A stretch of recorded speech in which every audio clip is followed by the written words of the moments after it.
We have already found our patient and we're in the patient correspondence screen. You'll see no difference here to the link for the full HCR. Click on the link, click to create for the episode dated on the 19th of July 2015. Notice you have been taken to the short HCR document, as this is an elective admission to short stay surgery unit. If the patient is in under 48 hours and they are an elective patient, you'll be presented with this HCR rather than the full HCR that we saw in the previous video. If the patient goes on to stay over 48 hours, the HCR will automatically change to the full HCR.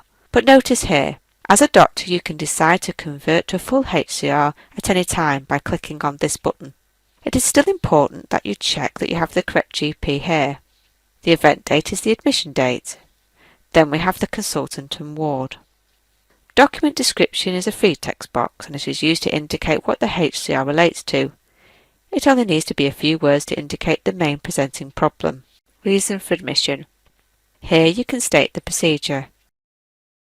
Other relevant history. This is relevant history to the admission and any other information which you feel the GP will need to monitor.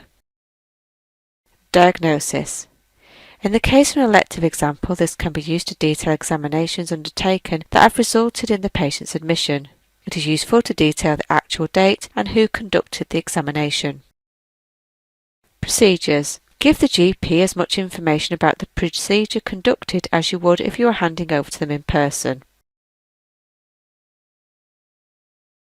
Management information. Relevant investigations and results.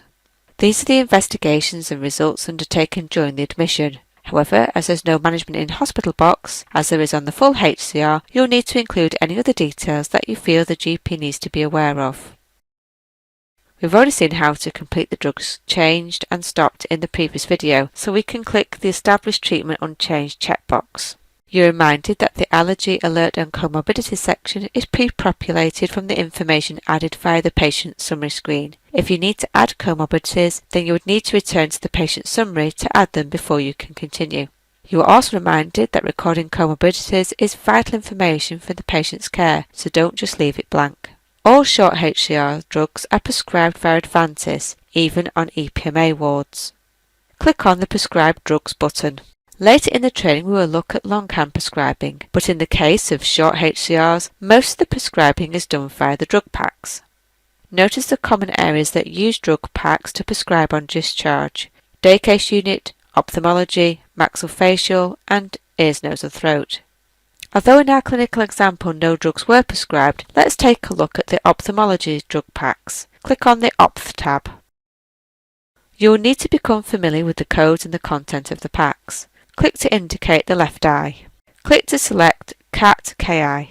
The drugs appear with the appropriate quantity and times to be taken already populated.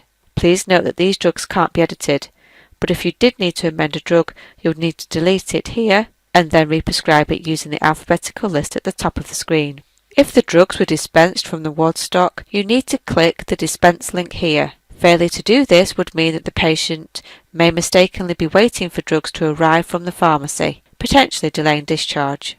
If you need to add any further drugs not in the drug pack, then again you would need to use the alphabetical list, which is demonstrated in a later video. Click to dispense dexamethasone. Dispense drugs 2, 3 and 4 and then click on Save and Return. Click the Save and Return button.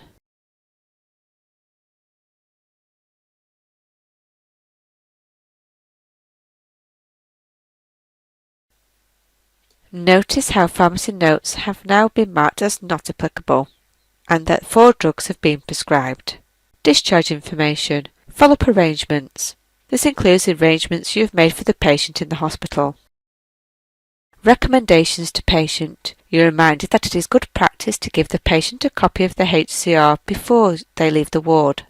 If this is about to happen, then you can document that the patient was given a copy here. Discharge to. This is a drop-down field. Click on the drop-down. The patient is going back to a nursing home. You're reminded to take care here, as own home means their usual place of residence. If this is a residential care home, then you would leave this as defaulting to own home. In this case, however, the patient came from their usual address and is being discharged to a nursing home, so we need to change it. Click on Nursing Home. Action for GP. You are reminded that this is one of the most important boxes and it will appear at the top of the HCR when the document is finally published. In here you need to clearly state any required follow-up actions that the patient requires. You should also note any concerns that may need investigating and any information that may affect the patient's care in the community. In this example, we can see a clear indicator that the patient is going home to be cared for after they have returned to the nursing home. This is all the fields complete, so click on Save and View. This is your chance to check the details on the document. Notice how the notes and actions for GP are detailed at the top of the screen. Remember, the HCR is your only chance to communicate with the patient's GP post-episode. If you do need to make changes, then you can click on the Edit Document button. Sign off. When you're happy with the clinical information and that the drugs you have prescribed are complete, you can clinically sign off the document. Don't forget to sign off the HCR. The only way a HCR is published is when it has been signed off and the patient is discharged from Patient Centre. Click on Sign Off. You should now print a copy of the HCR for the patient. You can't print a HCR that hasn't been signed off. Click on Print. Click on OK. Click on Back to Patient. Notice that the short HCR is labelled differently to the full HCR. This video is complete and you will be returned to the e-learning to look at prescribing via Advantis.